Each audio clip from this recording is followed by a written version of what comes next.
Good morning. My name is Marilee Houkamp, and I'm president of the Library Board. I would like to welcome you on behalf of University Librarian Jeff Mackey Mason and the Library Board to our annual luncheon in the library. This is the first time the luncheon has been virtual, but I am, as you can see, pretending to be in the North Reading Room. I want to begin by acknowledging all of you for being here and to thank you for your ongoing support of the University Library. The luncheon in the library is one way that the library can thank you for being such loyal donors and advocates.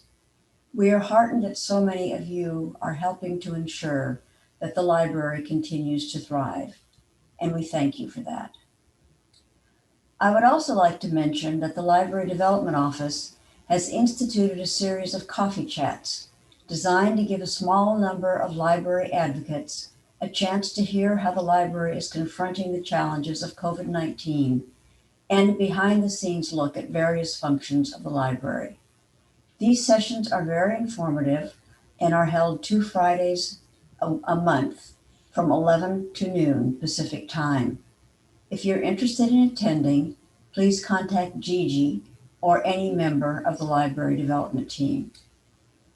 Today, we're going to get an update on the library from Jeff Mackey Mason, and we're going to hear from our distinguished author, Melanie Abrams, as she shares how she researched and wrote her latest book, Meadowlark.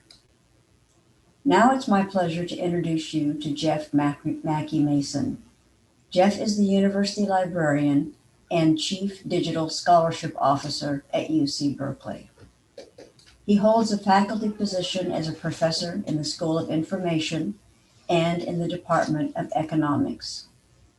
Jeff came to Berkeley from the University of Michigan, where he served as Dean of the School of Information from 2010 to 2015. He was on the Michigan faculty for 29 years as a professor of information and computer science, professor of economics, and a professor of public policy. He received the University of Michigan Distinguished Faculty Achievement Award in 2010. Since taking the helm of the Berkeley Library, he has been a leader in the University of California drive to flip the scholarly publishing industry to open access, making all research available to read for free. Jeff earned his PhD in economics from MIT and his master's in public policy from the University of Michigan. He has been a pioneering scholar in the economics of the internet, online behavior, and digital information creation and distribution. His more than 85 scientific publications appear in scholarly journals in the areas of economics, computer science, law, public policy, and information and library science. Please welcome Jeff Mackey Mason. Thank you.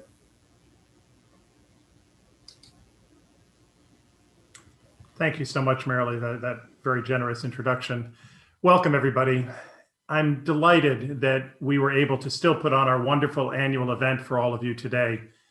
We are very fortunate that the UC Berkeley Library has so many committed supporters of our mission to help current and future users find, evaluate, use, and create knowledge to better the world. So let me first say thank you. We could not do what we do every day as a service organization for students, faculty, staff, and the public without each of you. Usually I spend my speaker time at this luncheon telling you about our major strategic initiatives and the progress we've made over the past year. I will say a bit about those, but this year I think it might be more interesting to tell you how we've been doing since the pandemic arrived and ways that we've adapted to continue our services. Those of you who have gotten email from me may notice that my tagline currently is that we're open, though our buildings are closed. So let me tell you a bit about what it means for the library at the best public research university in the world to be open during work from home. First, about our support for teaching. On Monday, March 9th, 2020, a day I remember vividly, during an emergency 2-hour campus leadership call, we decided to move all 5,000 spring semester classes to remote learning by Wednesday of that week. The library provides vital support for Berkeley students, and we had to pivot too, and fast. One of our activities is that we teach classroom sessions across the curriculum on research skills and information literacy. Just like other instructors, our librarians had to quickly convert these sessions into online format. An absolutely essential service we provide is a reserve reading service, making books and articles available so that students can do their class readings without having to buy everything. Most of our reserve service has been provided traditionally from the Moffitt Reserves Desk with print copies. But with campus closing, we had to create, almost overnight, an online e-reserves service. To do this, we started licensing electronic copies of textbooks and other reading materials when we could, finding and cataloging links to digitized copies of print books when we had access to those, and newly digitizing books that were not otherwise already available. We did our best to meet end of semester needs last spring. Then, with a bit more time, we geared up for the fall. This fall, we purchased, licensed, or digitized more than 1,500 books to put online, over 600 articles, and 760 audiovisual media files, and we served over 17,000 students with our e-reserve service. Now we're in the middle of doing it again for the spring semester, which begins on Tuesday. By making these materials available online, not only can students each save hundreds and often thousands of dollars in reading materials, but we're able to support Berkeley's teaching for students who currently are living in every time zone around the world as we teach remotely. Now let me turn to our support for research. Something we've learned: our research services have been more important than ever during the pandemic. In particular, faculty, students, and other scholars have been forced to learn new ways to perform their research and to find and access the information resources that they need to do so. So they have needed more expert assistance to help them navigate this different environment. To meet the high demand for research consultations, we established online appointment systems, and we meet with scholars via Zoom, just as we're meeting with you right now. We also provide a 24-hour, 7-day-a-week online chat service for people to drop in and get librarian assistance on demand. What about our research materials? One of our biggest successes is the result of an investment decision that Berkeley made in 2006 to help found the HathiTrust Digital Archive of Research University print book collections. Working together with Google, over 13 million print books owned by the University of California have been scanned and entered into the HathiTrust. Normally, over half of those are not available for online reading because they are still in copyright, and we've only paid for the print copy, not for an additional digital scan copy. But during the pandemic, since our libraries are closed and the print books are locked up, under US copyright law, we have been able to launch an emergency access service. And now those 13 million books can be read online by all Berkeley scholars. And boy, are they grateful. As amazing as the HathiTrust collection is, there are still several million of our books that have not yet been scanned. For those, we created OSCI Express, a contactless pickup service. Now, if a user requests a book, we check to make sure that it's not already available online in HathiTrust. If it's not, we send student employees across campus to our various libraries, we do have 24 of them, to pick the books from the shelves, bring them back to Moffitt, where our team checks them out to the user and puts them on a rolling cart to deliver outside for contactless scheduled pickups. But of course, that's not all. We also have vast non-circulating collections of rare, archival, and other special materials. For these, we have established a system of by appointment only special research visits. Scholars work with a curator or a librarian to identify the materials they need. We collect the materials and make them available for scheduled appointments in the Bancroft Library Reading Room and for microfilm in Moffitt. You might be wondering how we do these things with campus and our libraries closed. Well, during the first 2 months of the pandemic, we worked with campus to develop a rigorous set of protocols that enable us to bring a small fraction of our workers back to a small number of our on-campus spaces so we can provide these essential services to support teaching and research. Indeed, the state of California recognizes how vital university education and research is to the ongoing health of our society and our economy, and provides in its pandemic guidelines for limited essential on-site library services. We are following all public health guidelines. In fact, we exceed them to ensure the health of our staff and patrons. As we all look towards the easing of the pandemic over the coming months, we are preparing the gradual restoration of our other on-campus activities.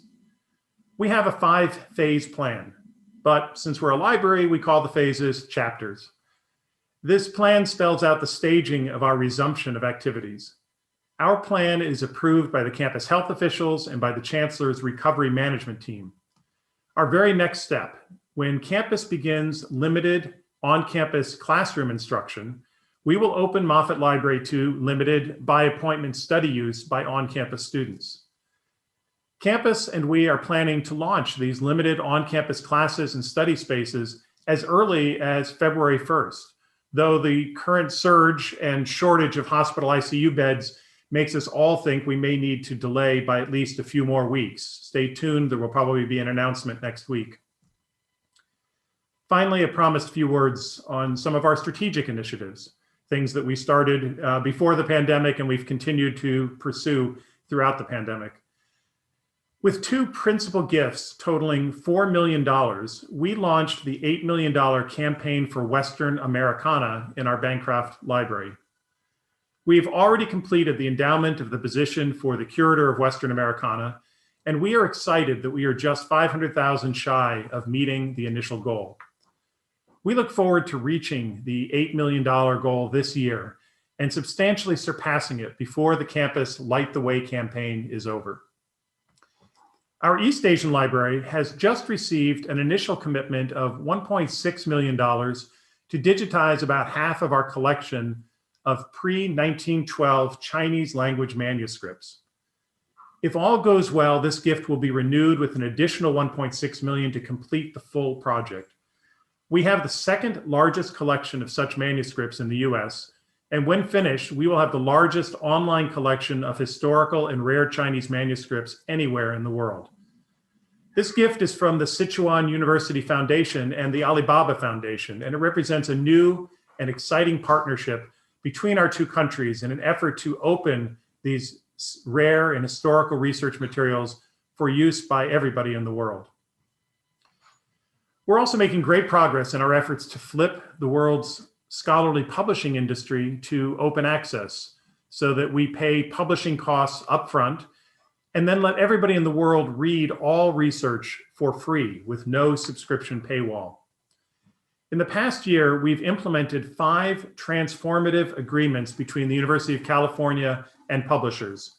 Now, by default, all UC-authored research published by these 5 publishers is available open access to the world.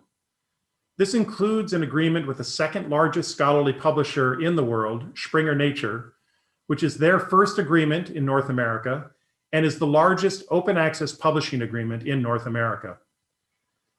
We have not yet reached terms with the world's biggest publisher, Elsevier, with whom we dramatically canceled our subscription 2 years ago, but we believe we're close. Indeed, just yesterday morning, I was in a very constructive negotiating session with them, and we have agreed on most of the remaining issues. Stay tuned. Finally, capital projects. Our $32.5 million expansion of the Richmond Remote Storage Library was completed this fall, yes, during the pandemic, and is now ramping up operations on behalf of all 10 UC campuses.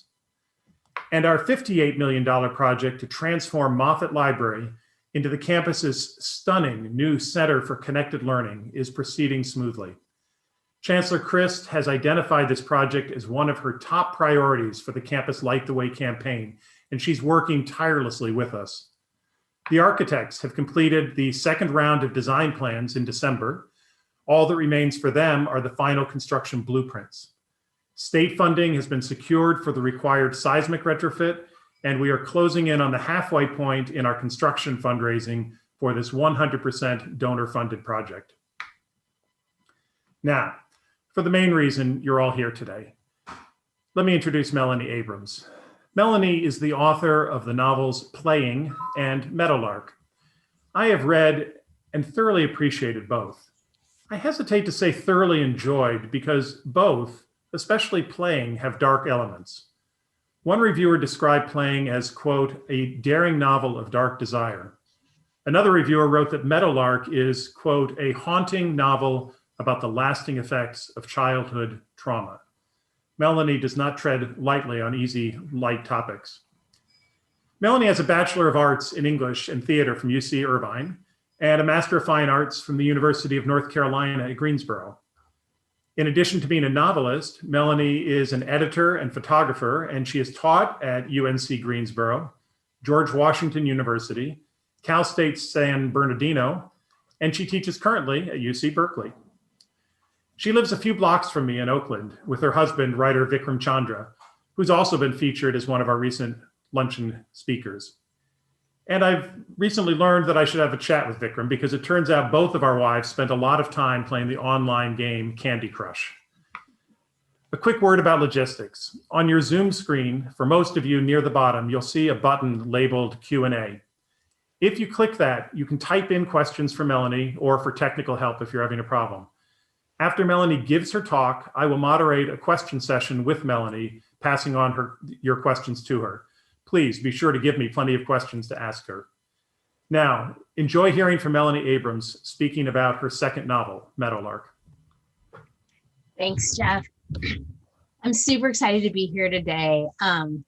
This book, which I love the cover of, so I always feel like I want to share, came out during the pandemic, which definitely wouldn't have been my choice.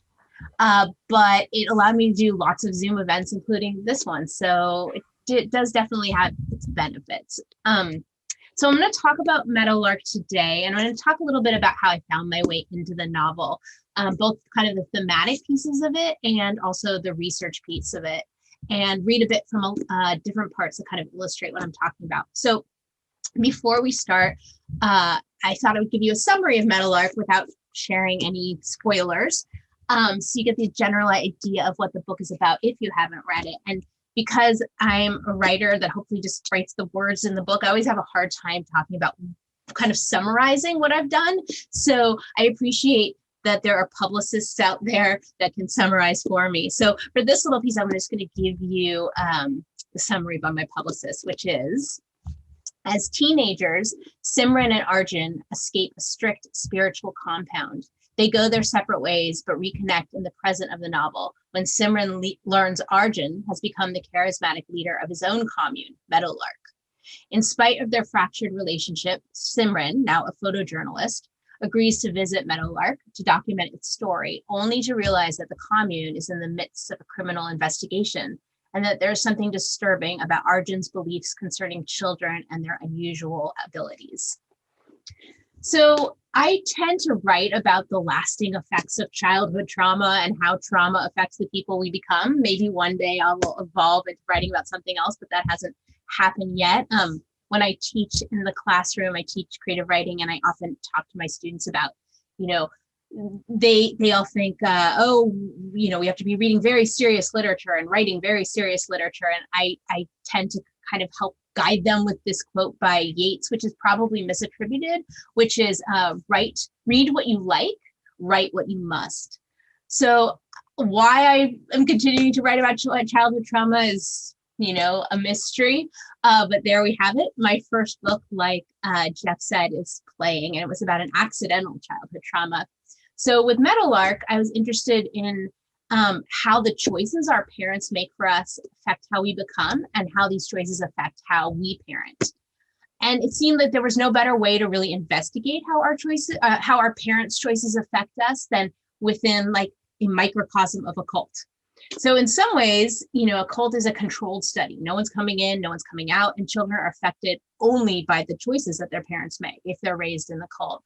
So, combining this thematic interest of mine of childhood trauma with my interest in cults, which I'll talk about in a minute, it seemed like a very natural joining of the two.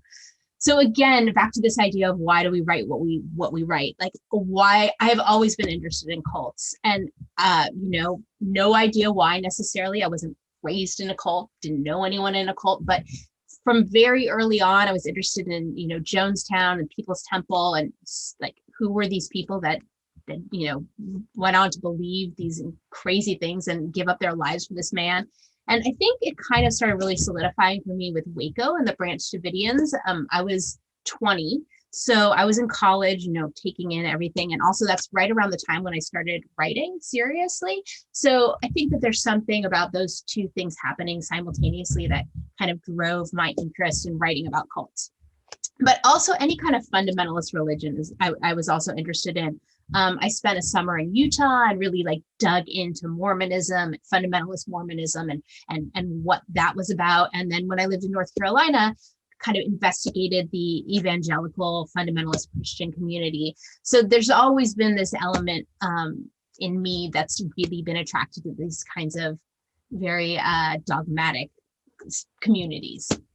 So this interest in cults, started early for me, but I think what also happened was right around the time that I started getting back into writing, and I'll talk about a little bit more when that happened in relation to my children, but it was basically timed with when my youngest went to kindergarten. I had 2 kids within 2 years, and as I'm sure many of you know, that is incredibly time consuming, plus teaching. So I had a good amount of time not to be writing. But during the time when I wasn't writing, I knew that there were these ideas brewing that somehow revolved around a cult. So along this, when this was happening, I also befriended this man named David Sullivan. This is who also lived in Berkeley.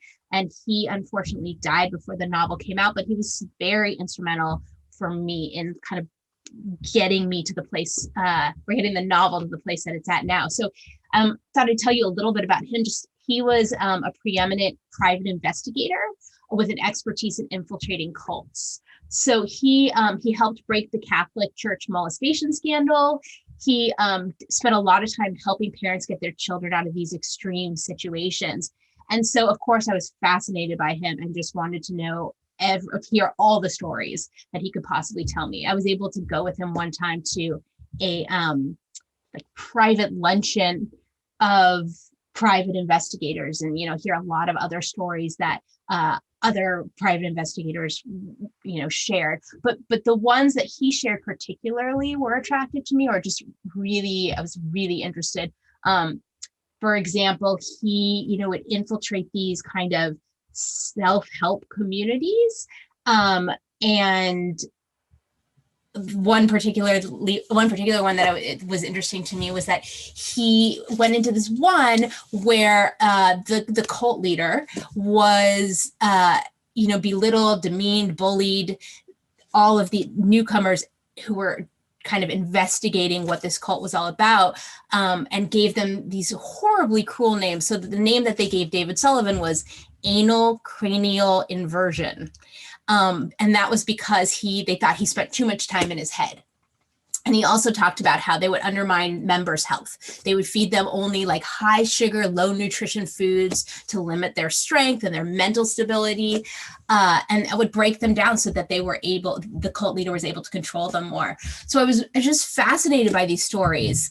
But I was also simultaneously fascinated by this idea that no one really joins a cult. And that's actually a quote that I got, "No one joins a cult," from Julia Shears, who also writes about cults. Her last book was about Jonestown.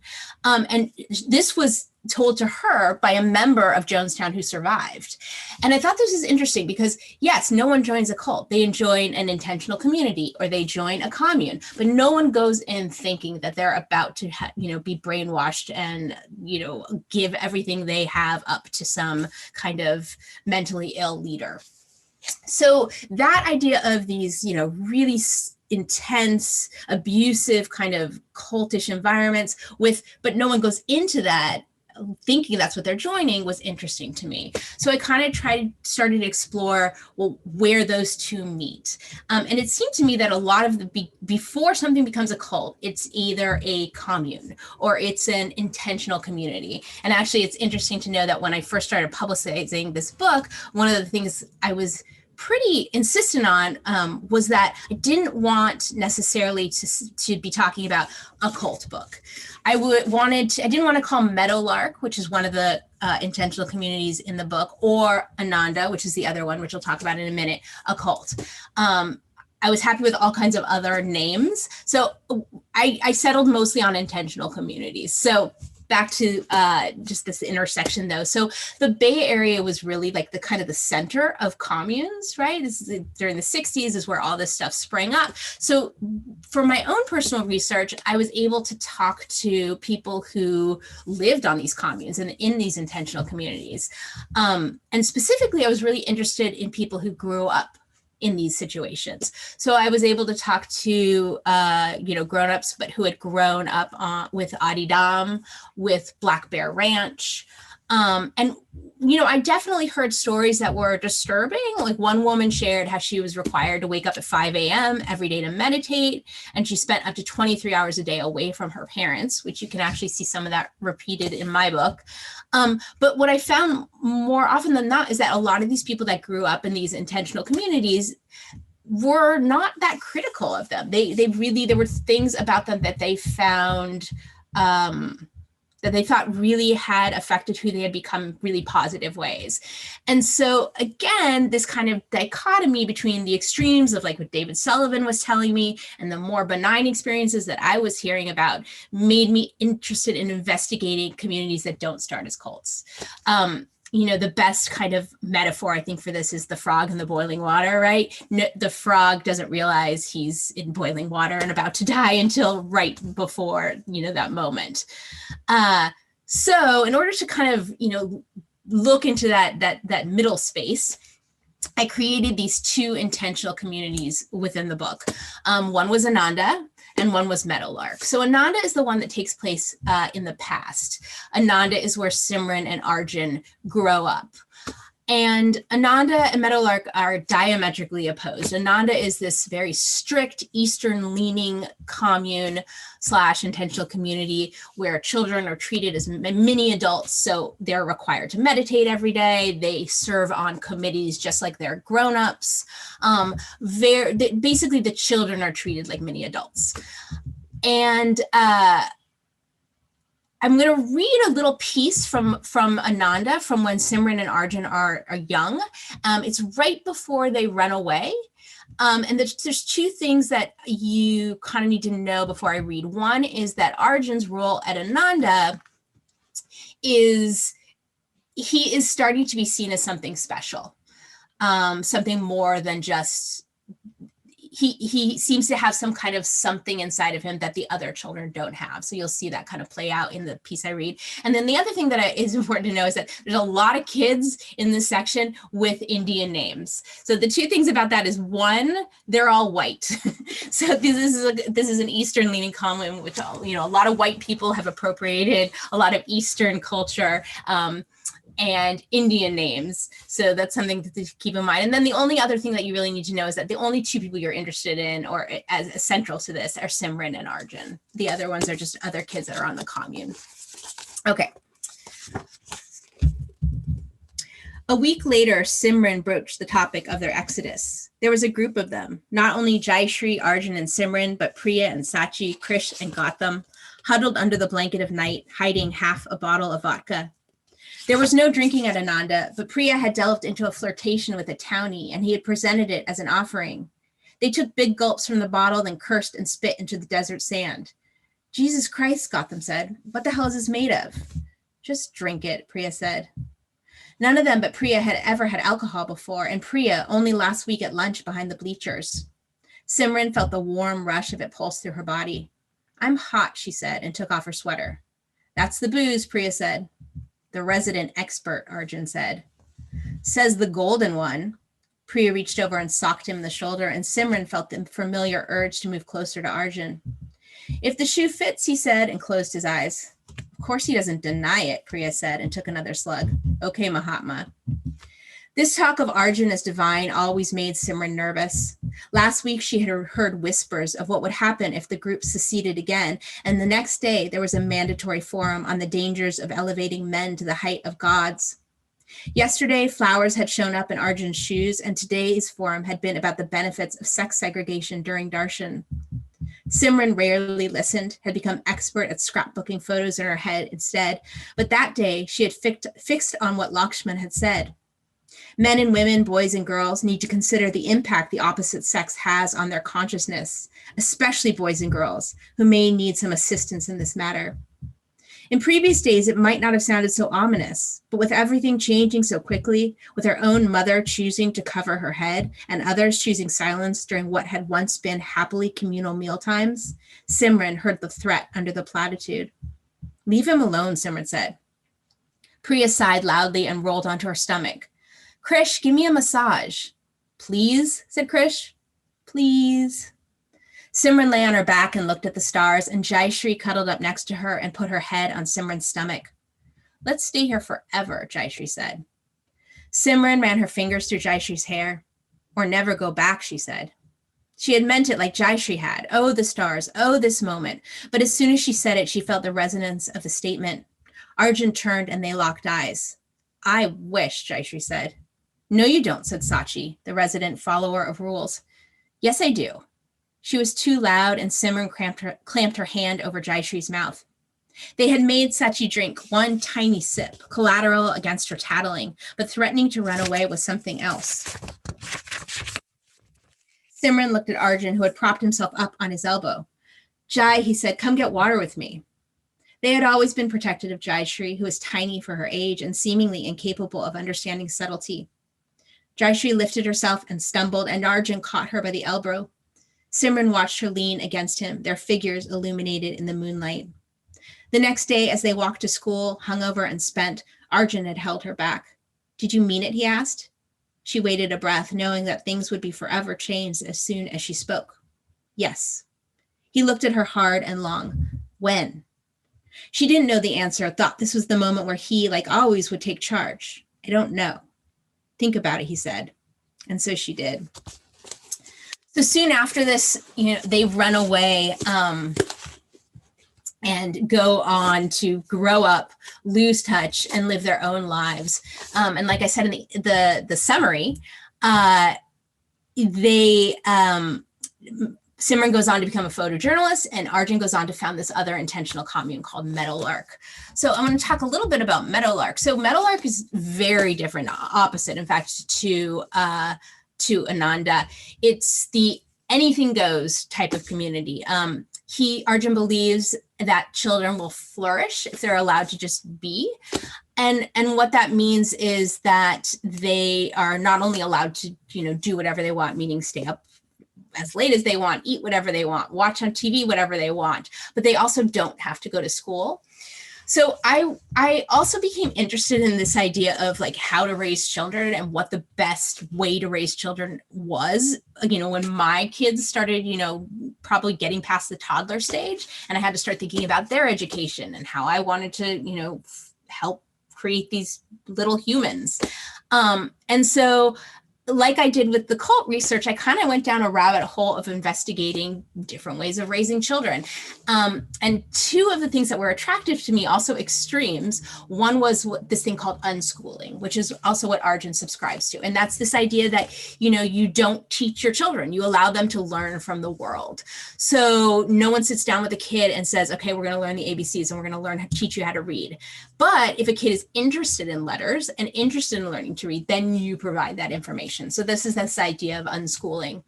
Also, this idea that there's some people out there who believe that there are these children that they've named indigo children.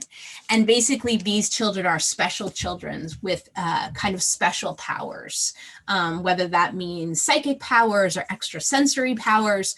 But those two ideas of just allowing kids to be themselves without any constraints and seeing who they become was also attractive to me thematically. So this is the world that Arjun creates. He kind of overcorrects. He grew up in this very strict environment where he had to be an adult. So he creates this world in opposition to his own childhood. So I'm going to read a little piece about Meadowlark. So this piece is from the point of view of Juniper. She's a 12-year-old girl, and she is Arjun's daughter, and she was the first child to be born at Meadowlark. So this is from her point of view. There are other things that the adults try to get the kids to do that cross senses. Draw the music they hear or watch someone's arm stroked and feel it on their own arm. The music thing is the easiest for Juniper. She can close her eyes and see patterns, but she hates to draw, so no one really makes her, which is the best thing about Meadowlark.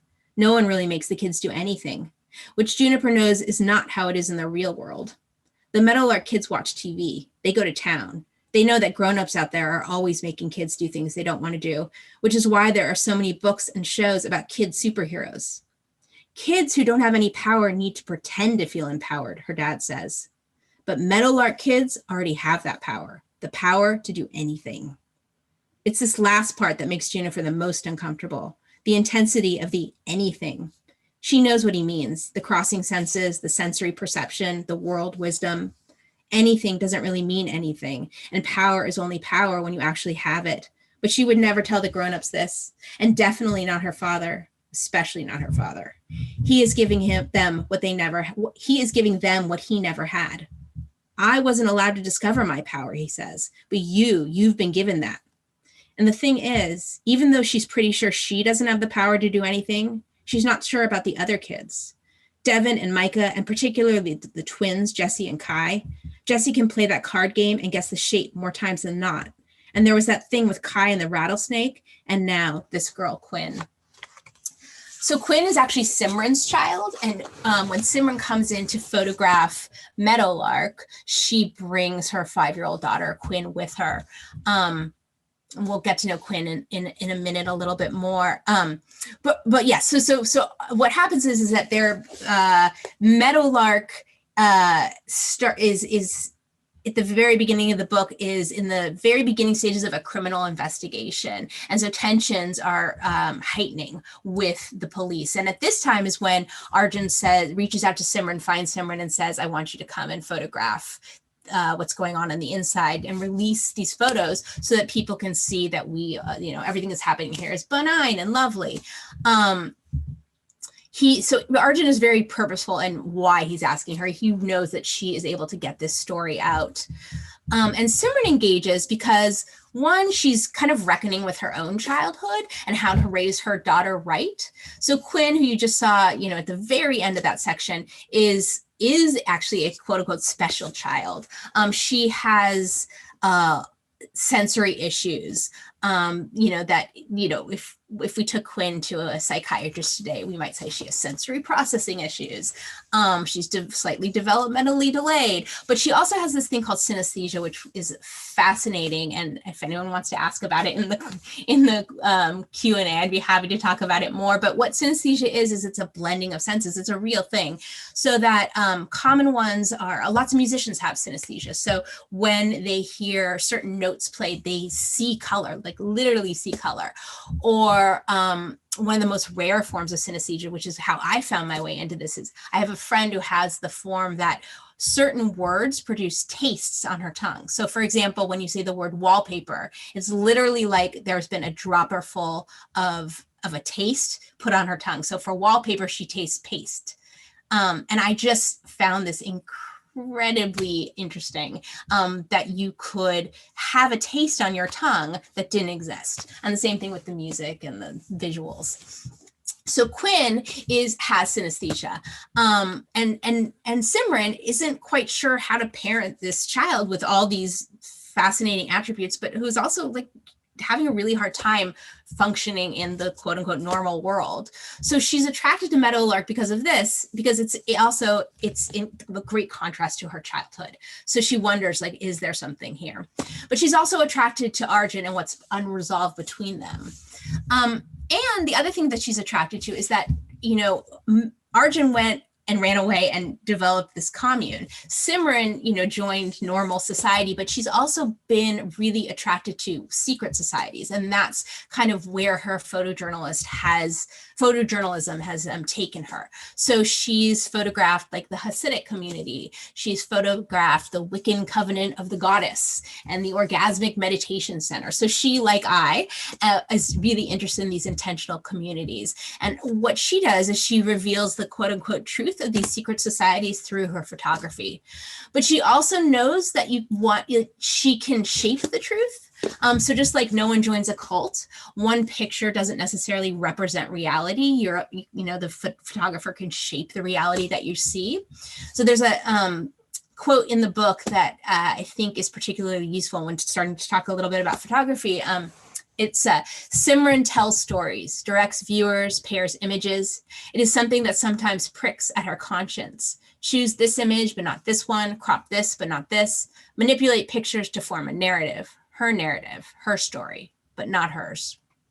So this idea of who is telling the story of a photograph, whether it's the subject or the viewer or the photographer, was something that I was super interested in as well. And was another way into the book for me. And it was a way for me to kind of bring my love of photography, which I would say was my secondary love after writing, into the book. So one of the, like I said before, I was interested in cults and intentional communities, and also this photography piece, and all these things were kind of brewing in my head at the same time.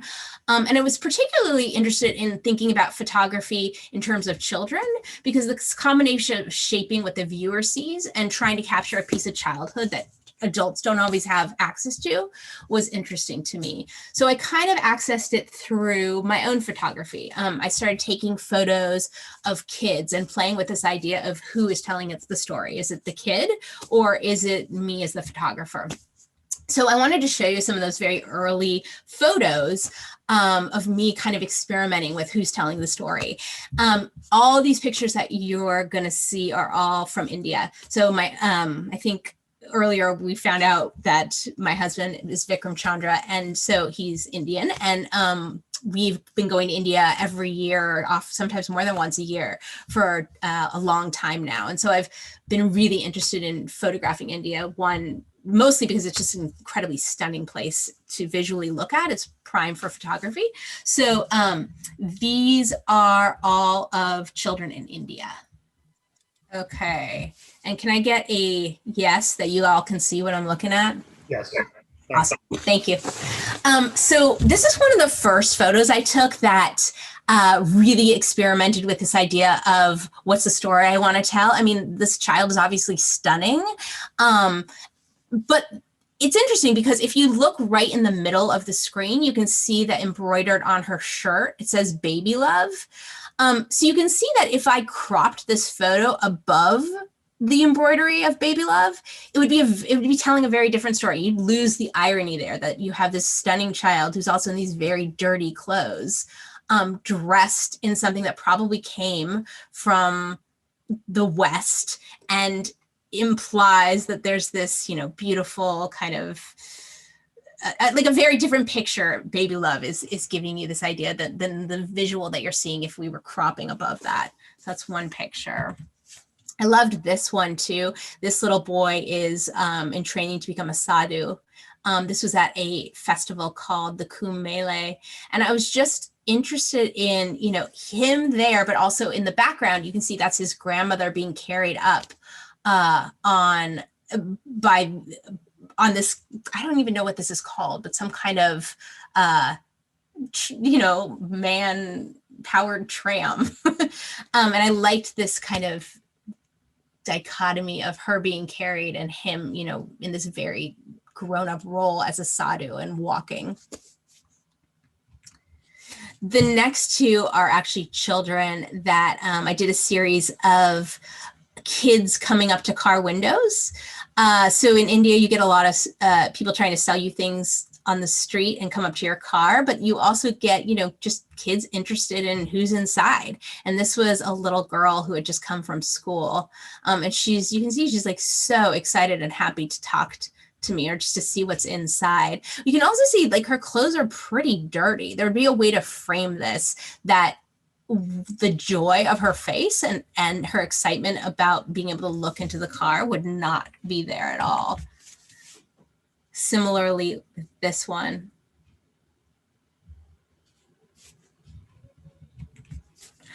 Here's one I chose. I think it's a beautiful picture, and I love the way that the mother and the daughter are looking at each other. But I was also really struck by this Muslim mother who, you know, is in a full hijab covering her body, but has done all this beautification to her infant. You know, she's here, this beautiful pink dress, and she has the gold necklace on the baby, and she has the kohl under her eyes.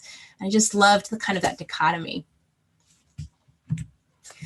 This is one of my favorites too, this little girl taking care of this tiny, tiny infant, and she must have been no more than 7.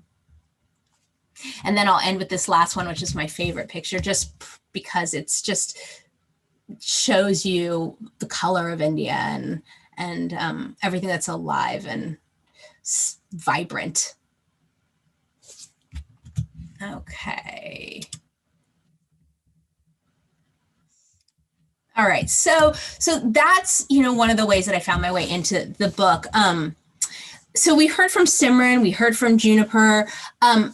This is a multi-point of view novel, and it's told from the point of view of 4 different characters. So yeah, Simran, Juniper, but I'm not going to read from Bethany today, but I feel like Bethany at least needs to have a moment when I'm talking about the book, because Bethany, who is Arjun's wife, was also raised in her own kind of cult. She was a child actress on a very successful show in the 80s and 90s.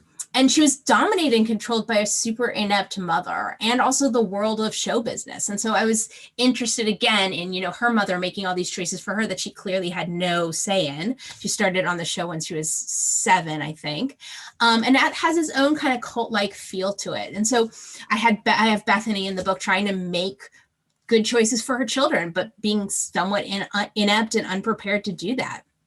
And so I had all these voices coming together to really ask how our experiences affect who we become, and then how we pass these experiences down to our children. The last voice in the last narrator, or the book is from the last point of view that we hear from is Quinn. And it's a tiny little section at the end. And in some ways it's a little bit of a spoiler because it's the only bit you get from Quinn, but it's important for me to get her voice out there when I'm talking about the book. But it was even more important for me to get her in there kind of for my own mental health, because Quinn, in this last section at the end, you see her as a grown-up. She's no longer this 5-year-old child that was taken into this extreme situation. And she's the only one in the book that has a mother that is kind of doing the very best she can to get it right, and doing a pretty good job. You know, Simran makes some questionable choices, but for the most part, she's really doing the best she can for Quinn, and it shows. And for me, that was important. I didn't want there to be no one that was, I wanted there to be someone who was less affected by their own childhood trauma. So maybe because she's mothered well, she's able to see her own mother as flawed and wonderful at the same time and take this into the world. So I kind of wanted to just end with a super short passage from Quinn's point of view. And this is also the very end of the book. And then we can move on to any questions there might be. So this moment takes place when Quinn is actually looking at her mother who's fallen asleep on the couch. Once, when Quinn was 15 and in full teen rebellion, she had stood in the kitchen and yelled at her mother, "You don't listen to me. You don't even see me." Normally, her mother was a beacon of calm. "I will talk to you when you stop screaming," she would say. But this time she seemed to fracture. She pushed Quinn against the refrigerator, held her shoulders in her hands, her anger and grief gusting puffs of yellow behind her. "I see you, Quinn," she cried. "I do nothing but see you." Now Quinn looks at her mother, tries to lock focus and see the whole. It is hard to see the love and the hurt in a single frame. But when she does, the space between them seems to expand and contract, and Quinn can see it, a rosy gold between them. Thank you.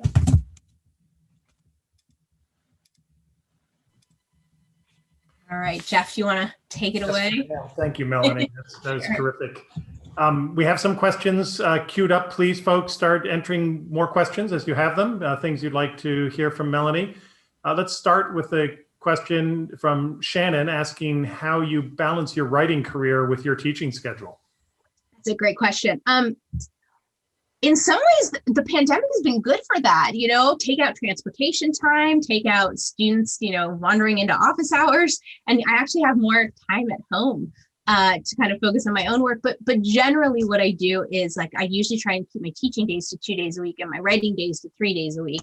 And so at least I'm able to get those three, usually, something like 9 to 4, 3 full days of writing in there, but it's hard. I mean, I guess the good thing is that I'm teaching creative writing.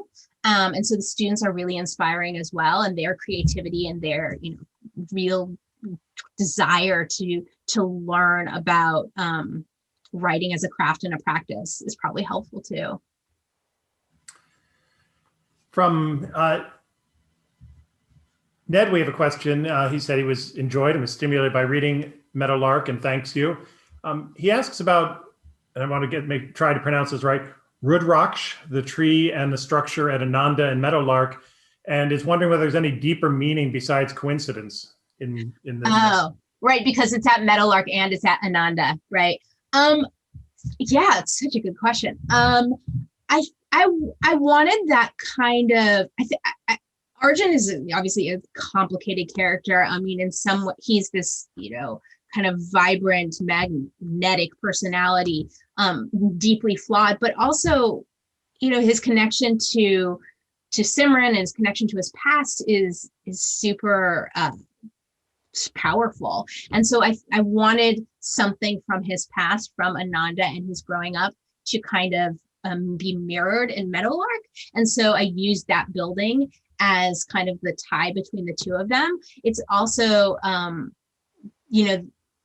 won't give a spoiler, but there's something that happens in that building at Ananda that is that Simran finds out later and is pretty devastating. And I wanted that when it's revealed to Arjun about that devastation that's happened, to have kind of a double power.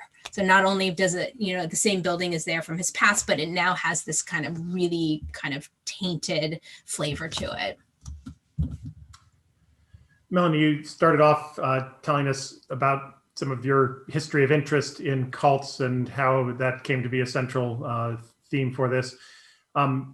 Judith asks a question that wonders whether you'd be willing to move from the book to current events a bit, and says whether you have any thoughts about various claims, including from Representative Mickey Edwards, that the GOP is becoming a cult under Trump.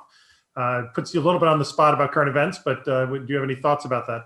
Right. Yeah. Well, I would say I'm definitely talk more intelligently about writing and literature than politics, but I think there's absolutely something to be said to that. There's definitely, whether it's a cult or just cultish, there definitely seems to be those themes running through what's happening today. But yes, I always give sometimes my students will ask me like, we get into questions of appropriating voices. This is Berkeley, right? And Berkeley students are very interested in why in the political aspects of literature, as they should be. But one of the things when it gets kind of not even heated, but when it gets too much theory for me, I always say, I'm just the cobbler here. I make the shoes. Like I don't have, I'm not like a fashion critic or theorist. So I'll go with that one with this as well. I'm just here to make the shoes. I'll take that as a connection to a question from Victoria. This one's also maybe a little bit tough, but you're up for it. You get student questions all the time. Was it necessary to use appropriated names in your story and images of brown children as your inspiration? It seems there's potentially problematic appropriation in your writing and your inspiration for it. Yeah, I think there's the difference between the book and the photos. So I'll address the book piece of it. The book piece of it is very intentionally appropriated. Those white people go in there appropriating Indian Buddhist culture in order for their own spiritual edification. So that's all very intentional. And when Arjun and Simran grow up and leave, they dismiss these names. Simran becomes Simone, Arjun becomes Aaron. So it was intentional. I don't know if there's a follow-up to that, but. Well, there was also the question about the photographs. You said you would. Right. I mean, the photographs, it's an interesting, I mean, I definitely try, I'm fascinated by all kinds of photos. And I think that we kind of, I also considered showing some Sally Mann photos, which I don't know if any of you know who Sally Mann is, but she's also been criticized for kind of sexualizing her children. And her claim is, I take the pictures that are put in front of me.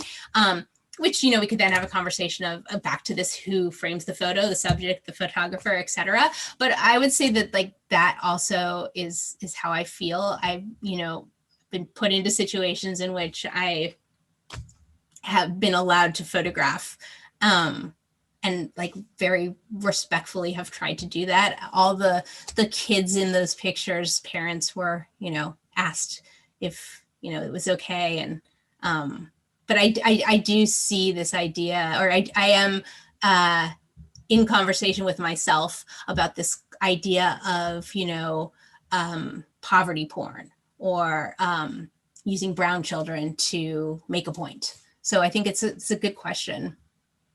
Thank you. While we're still generally in the area of cults, we have a question from anonymous in this case. I'm only giving first names anyway, but is in your research and in talking with people who've left cults, was there any common point or time when they realized that they needed to leave? Oh, right. That is a good one. So what ended up happening is I pretty quickly started focusing my research on people who had grown up in cults. So a lot of those kids ended up leaving when they became grown-ups. I actually didn't talk to anyone who ran away. So I didn't have a lot of personal experience with talking to people who had a moment where it all became clear to them. But I think I've watched every documentary that's been ever made about any cult and read any book. So I did have access to that kind of interiority for a lot of people who had that experience, but not directly. Thanks. Another question concerning cults, this one very specific about your references. Somebody wondered whether your use of Ananda as a name was a specific reference to an offshoot opposing group to Paramahansa's Yogananda's Self-Realization Fellowship, right, based in Nevada City, California. I don't know if you are familiar with that, and if so, you could tell us a little bit about it. But the questioner asked whether you're using the name to invent your own fictional community or making a reference. Yeah, no, I definitely invented it on my own. I mean, and it's going to put me on the spot right now to give you the exact definition of what Ananda is, but it's basically heaven. It's a kind of heavenly space. And so I wanted that word to evoke this, what these people who had, created this community were hoping for themselves and their community. So it wasn't necessarily based on a specific cult or commune or intentional community. Thanks. We've got some questions about children and parenting, not surprising. So let me turn to in that general direction. One from Nancy puts you a bit on the spot, but you opened the door here. After exploring the various theories on how best to raise children, how have you decided to raise your own children? A more traditional path or more free form? God, it's such a good question. Actually, I had a moment of you people have children out there have moments of full-on breakdown. I had one of those last night in an argument with my 12-year-old over whether she could watch a specific movie or not, and was furiously texting with friends, and one of my friends said something, this is the hardest piece of being human, raising children. And I totally agree with that. I found there's nothing that is harder or that I am more proud of than having been a parent. And I do think that a lot of it, how we parent, is in reaction to our own parents. And I definitely have seen that in my own parenting. And I think that for me, I've found that I just really try to walk that line between allowing them, kind of autonomy and independence and for them to be who they are, and instituting some kind of boundaries. But I think more than anything, like the thing that I've learned is that these little people came into the world the way they are. You know, I think that I have two children who are vastly different. So I do think that raising children has made me believe more in nature than nurture. So I've tried to parent them obviously similarly, but also kind of differently in what each of them has needed. Thanks. There's a question about Simran's child, Quinn, and her tattoo, which is a lark. It's indelible, it can't change, but Quinn wasn't a member of Meadowlark or any of the cults in your story. Is this an act of volition? Is it heading, are you suggesting some dark future for her? What motivated that? Right. I hope that there isn't a dark future for her, but yes, I think that, you know, none of us escapes childhood unharmed.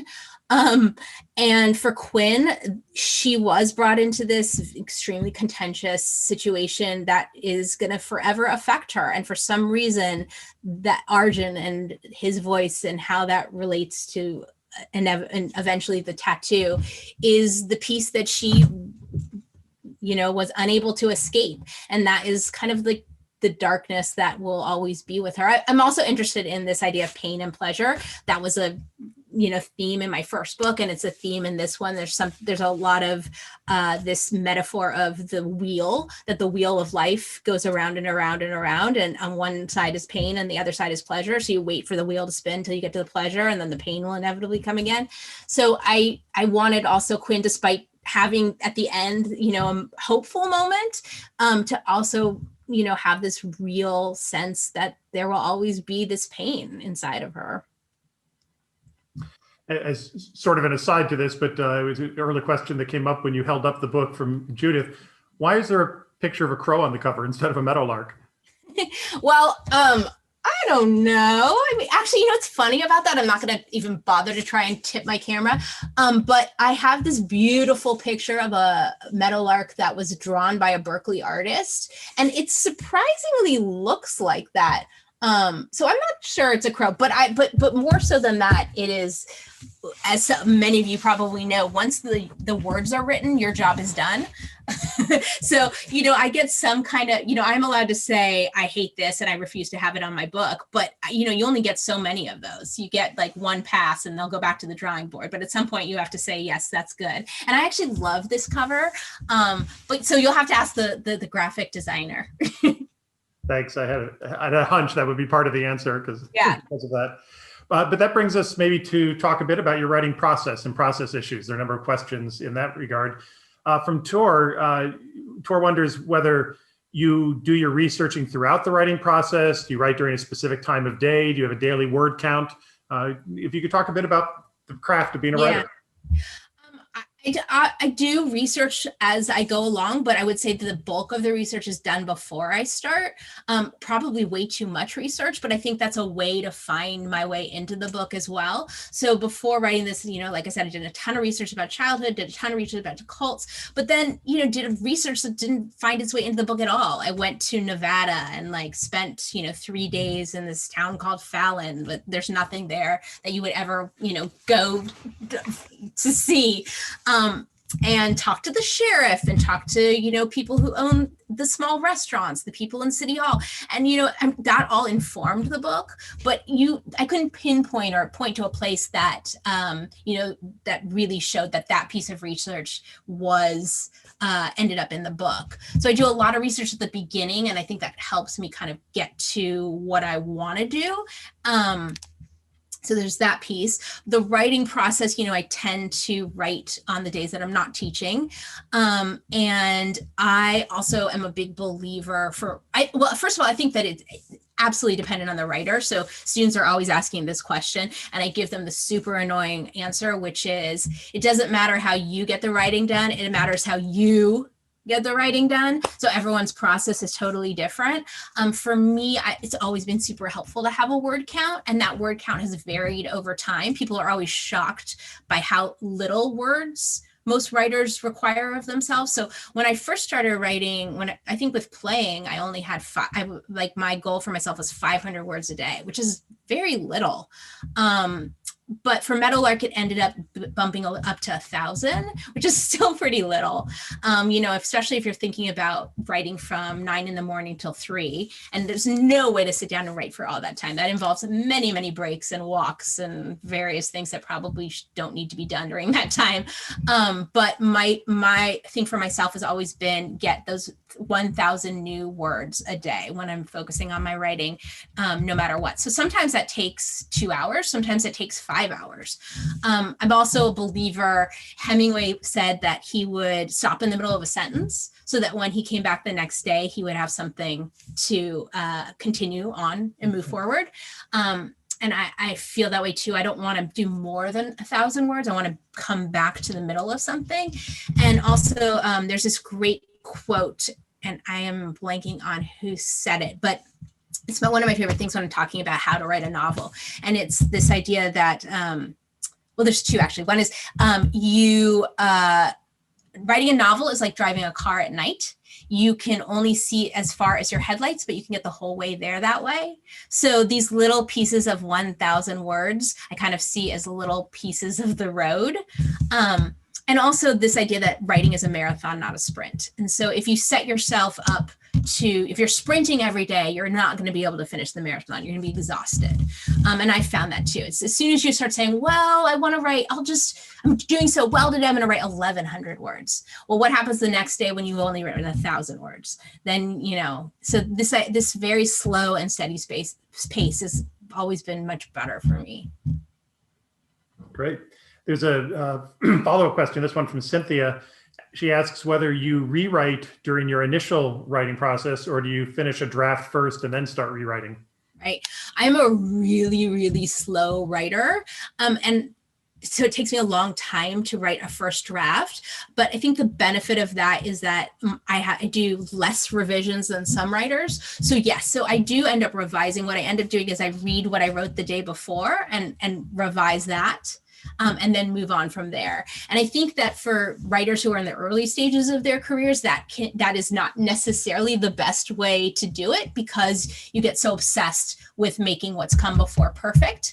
But once you are in, you understand that this is a job and this is what you have to do, and I have to complete my 1,000 words, then going back and revising what was written the day before doesn't affect what I do after that. Like, I'm able to hold both of those at the same time.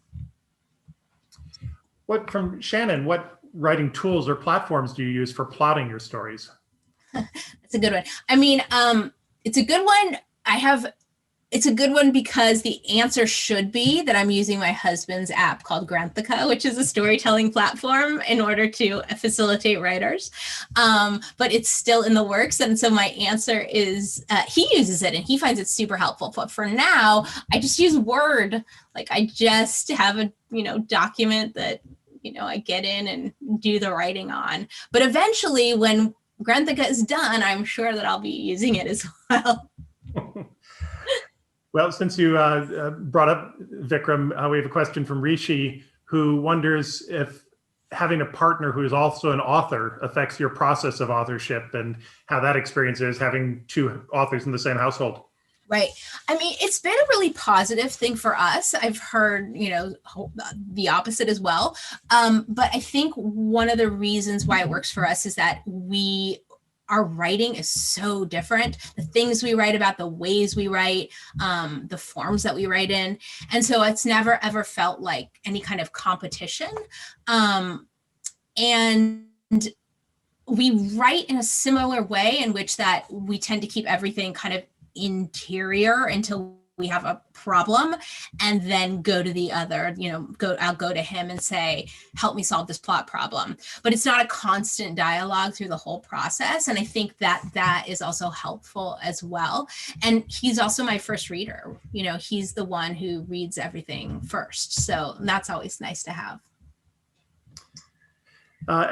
Also locally, have you been inspired by any of your students at Berkeley, or how has living in Berkeley and teaching at the university shaped your relationship to writing? Right.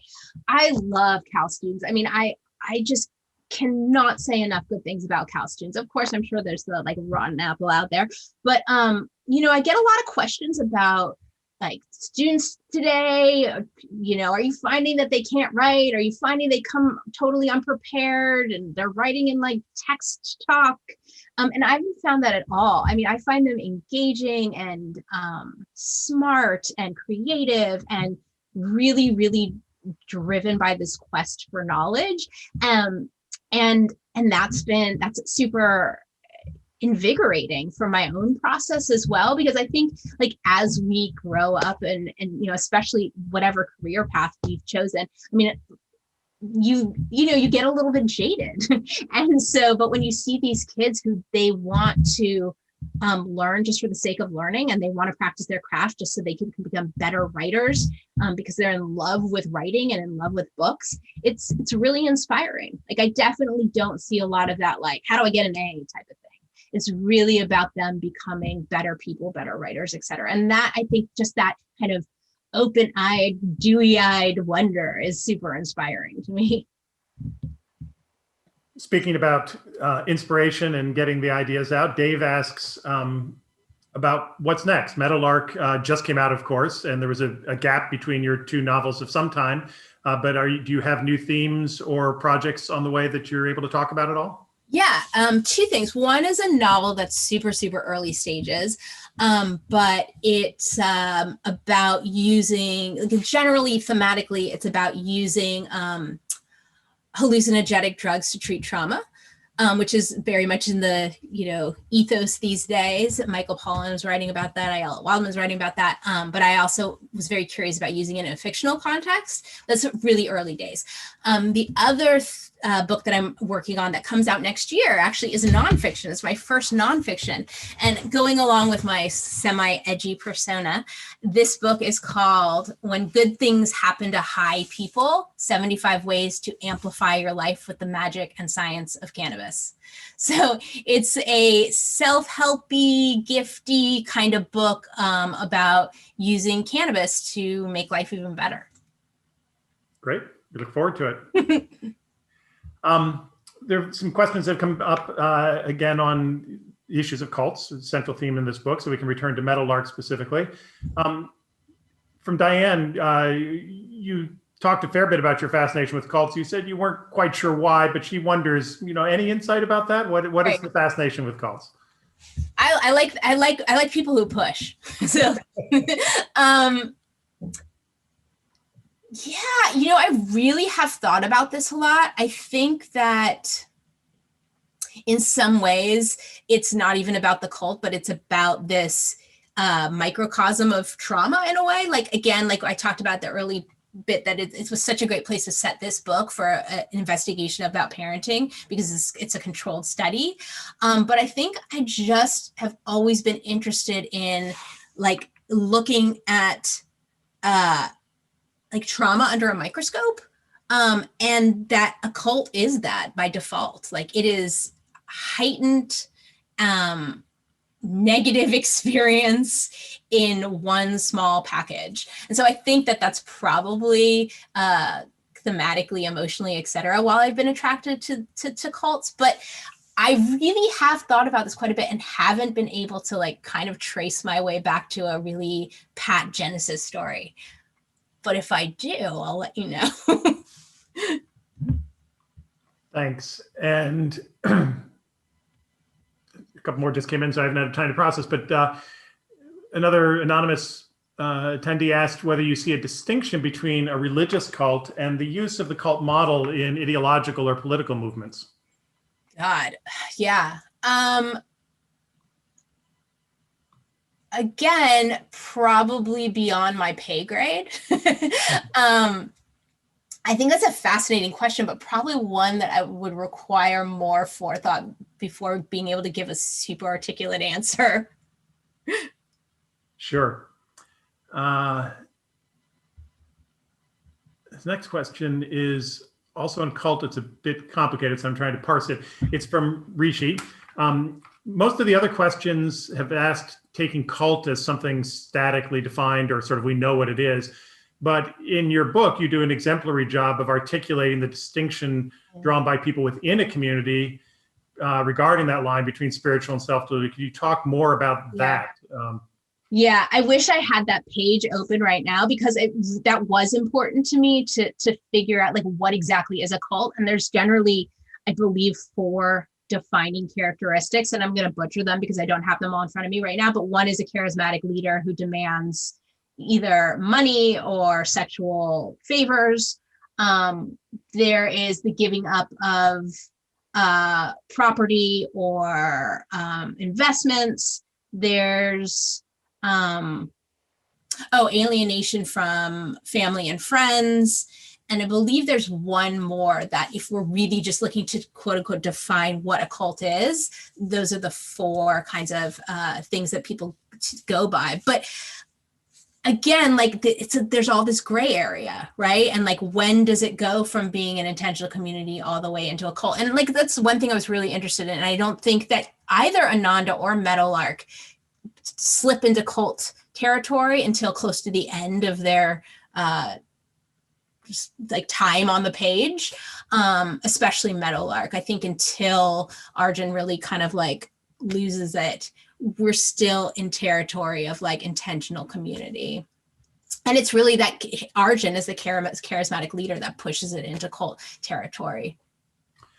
That opens up nicely a question that I actually wanted to ask.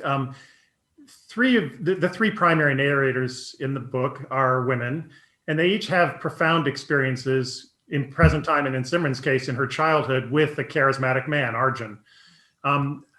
What do you see through the eyes of women involved with a man who seems to listen only to himself? There seem to be some gender issues in this book.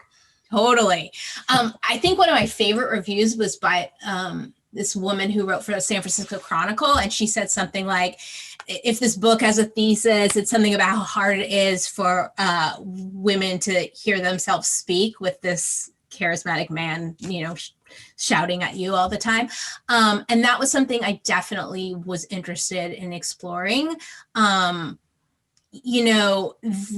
of the women, but really, I mean, even Juniper is only 12, have this kind of difficult relationship with the men in their lives, and particularly with Arjun, which is like there's this attraction to this kind of him as a charismatic human, but also they're pretty much the only ones who are able to see the man behind the curtain in a way. He's unable to see himself. The women are the ones who are slowly, the rose-colored glasses are taken off and are able to see and are able to like make the changes. Juniper's the one that brings everything to a head ultimately. So yeah, I was definitely interested in exploring that, that aspect of gender and even just charisma, and like how, I mean, in this book particularly, obviously Arjun is a man and at the center of this, but really any human, how they're able to command attention, and who is able to command that attention was like interesting to me too, and why. Like Arjun has this kind of magical piece about him, which Simran describes him often as kind of like glowy and golden, and so I was definitely interested in exploring that and that aspect of humanity. Thanks so much.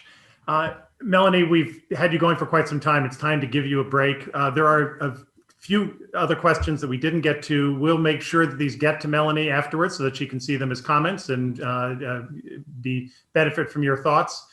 But it's now time to bring this 2021 virtual edition of Luncheon in the Library to a close. Normally at this point, we would be all moving into the North Reading Room to break bread and to raise a glass of delicious wine gifted by the Lore family. I really miss that opportunity. I miss the stimulating conversations we have during lunch. So let's look forward to reconvening in the North Reading Room for lunch next January.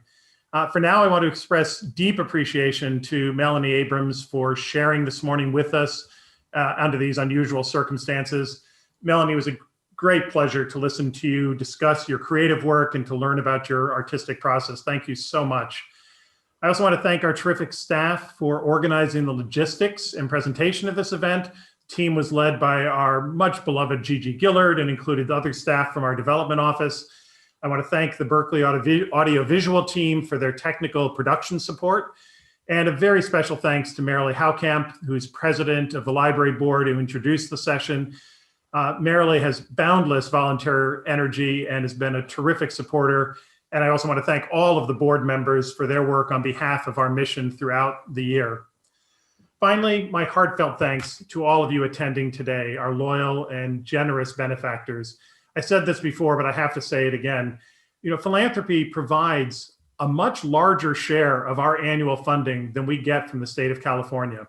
It really is true. We could not provide our services to this great campus and to the world without you. So thank you so much. Thank you for being here. Join with me virtually and silently in thanking Melanie for her time with us, and enjoy the rest of the Martin Luther King weekend. Goodbye now.